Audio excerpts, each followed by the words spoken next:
Olá, seja bem-vindo a mais uma aula com o professor Vitor Soares. Nesse vídeo nós iremos fazer um treinamento da banca IBAN. Pode colocar na tela. Nós temos aí a banca IBAN. Estamos juntos até a convocação. Primeira questão diz o seguinte: a busca contínua do equilíbrio está subjacente em todas as interações do organismo e do ambiente, particularmente na cognição. O processo de equilibração gera diferentes estados de equilíbrio correspondentes a cada estágio e refere-se sempre à forma como se coordenam. Aqui nós estamos falando, pessoal, sobre a teoria de Piaget, é a teoria onde ele vai desenvolver para que nós possamos entender o processo de aprendizagem a partir da assimilação, acomodação e equilibração. Então, esses três pontos, essas três expressões, sempre estão ligadas a Piaget e sempre estão ligadas entre si e dizem respeito justamente ao processo de aprendizagem, ao processo cognitivo de aprendizagem. Então, o que vai completar aí a questão da equilibração será a assimilação e a acomodação. Pode colocar na tela. Então, portanto, nós temos aí gabarito, letra B de bola. Próxima questão diz o seguinte: a avaliação do processo de ensino e aprendizagem é realizada de forma contínua, cumulativa e sistemática na escola, com o objetivo de diagnosticar a situação de aprendizagem em cada aluno. Em relação à programação curricular, é possível afirmar que a avaliação auxilia. A avaliação, ela tem muitas funções. Agora nós vamos aqui para as questões, para saber qual é a função que se encaixa melhor nesse processo de avaliação do processo de ensino e aprendizagem. Vejamos, questão A: ao professor no planejamento de suas ações. Aqui está correto, vamos só para as próximas questões para que nós possamos tirar tema. A classificar. Quando a gente fala da questão de processo, quando a gente fala de forma contínua, cumulativa e sistemática, você já tira de letra a questão de classificar, porque o processo classificatório diz respeito à avaliação somativa, aquela que classifica.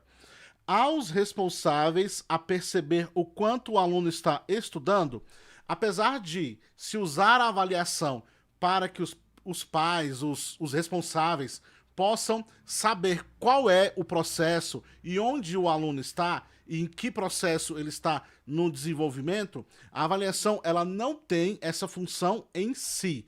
Ela tem a função, como a letra A já distinguiu, de auxiliar o professor dentro do processo de planejamento de suas ações, aí coadunando com o item, coadunando com o enunciado da questão, ok? Então aí incorreto. A gestão escolar nas observações do ranking dos alunos e professores. Aqui mais uma vez o uso errado da avaliação, essa questão de ranqueamento é um pensamento colocado pela avaliação classificatória, a avaliação somativa, que não há, onde não há espaço aqui na avaliação de processo. A avaliação de processo é a avaliação formativa. Então pode colocar aí gabarito, letra A. Maravilha? Portanto, nosso gabarito, letra A. Próxima questão diz o seguinte: as competências gerais da BNCC buscam promover o desenvolvimento dos estudantes em todas as suas dimensões, mas para o estudante ser capaz de exercer plenamente todas elas, não bastam práticas de em sala de aula. Elas demandam a incorporação de mudanças nos vários âmbitos da escola. O número de competências gerais da BNCC está apresentado na seguinte alternativa.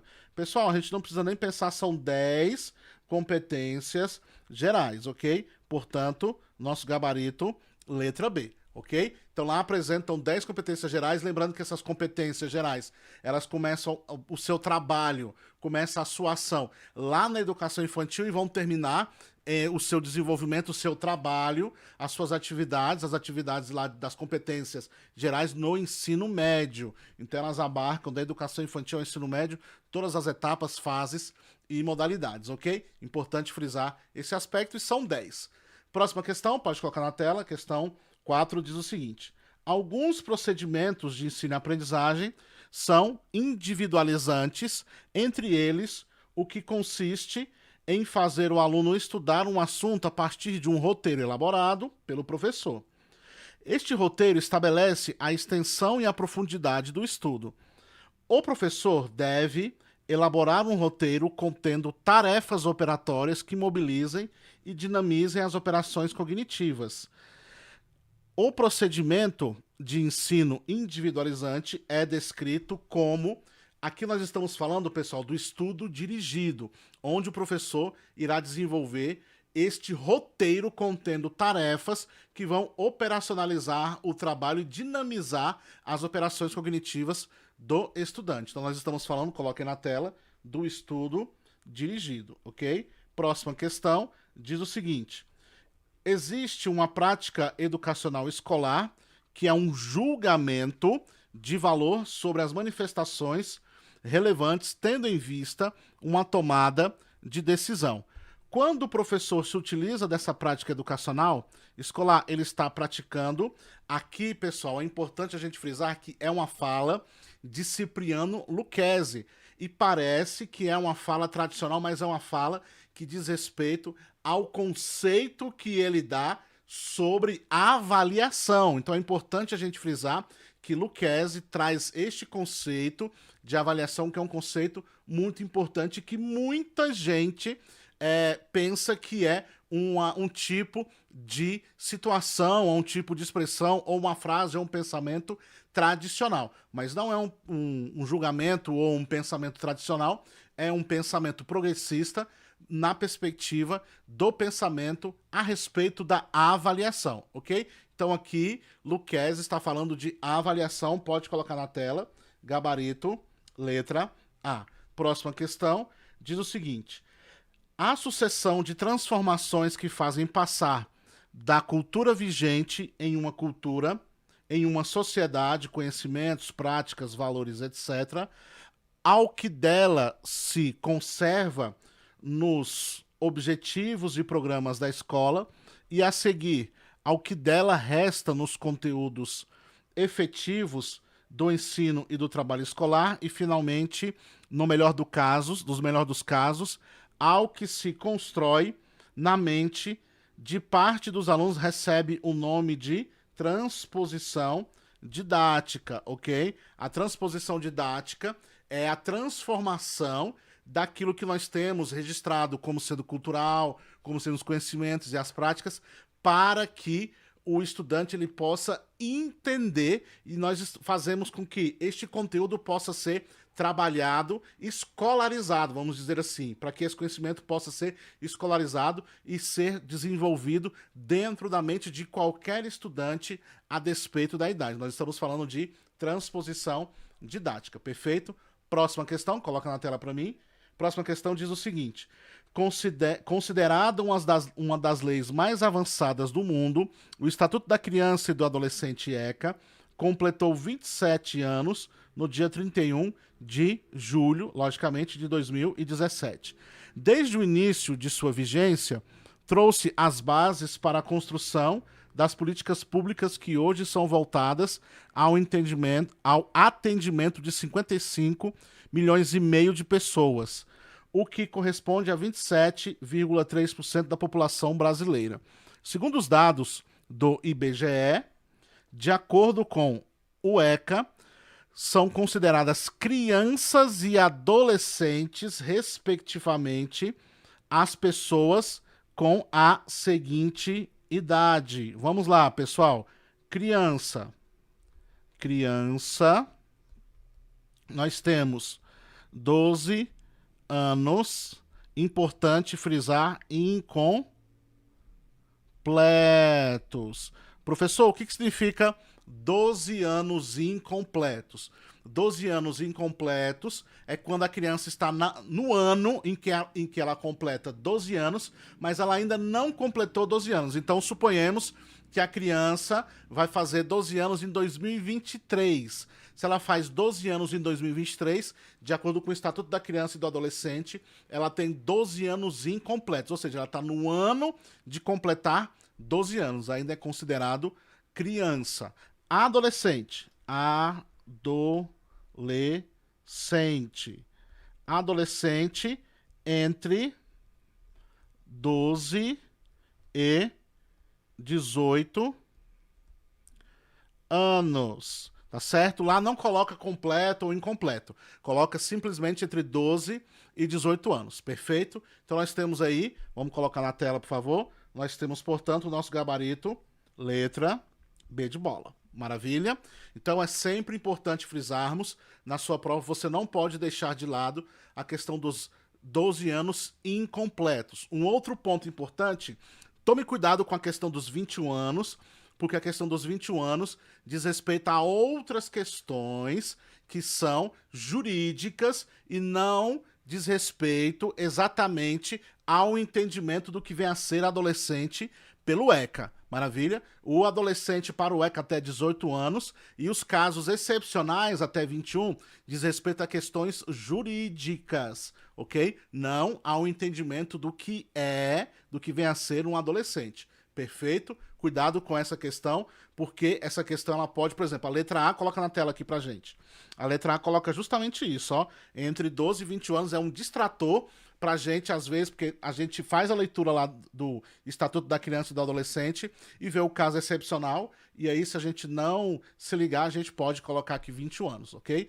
Mas é entre 12 e 18 anos. Aí você tem o parágrafo único que vai falar a respeito dos casos excepcionais. Esses casos excepcionais são questões jurídicas, perfeito? Questão 8, pode colocar na tela, por favor. Durante o crescimento da criança, vários desenvolvimentos acontecem. Um deles representa a evolução da criança no processamento das informações no cérebro. À medida que cresce, ela vai se tornando mais capaz de adquirir, fixar e utilizar conhecimentos nas situações do seu dia a dia. O desenvolvimento descrito é quando a gente fala de processamento das informações no cérebro, pessoal, nós estamos falando de questões cognitivas. Então pode marcar gabarito letra A, perfeito? Nós temos aí gabarito letra A para o nosso entendimento. Próxima questão, coloca na tela para mim, por favor. Nós temos o seguinte: a Base Nacional Comum Curricular traz como proposição os direitos de aprendizagem e desenvolvimento e os campos de experiências que se subdividem nas seguintes faixas etárias: bebês, crianças bem pequenas e crianças pequenas. De acordo com a BNCC, as crianças têm 6 direitos de aprendizagem e desenvolvimento a saber: conviver, ok; brincar, correto; participar ativamente, correto; explorar, correto; expressar, correto; e conhecer-se. Maravilha. Pode gabaritar aí? Gabarito, letra A.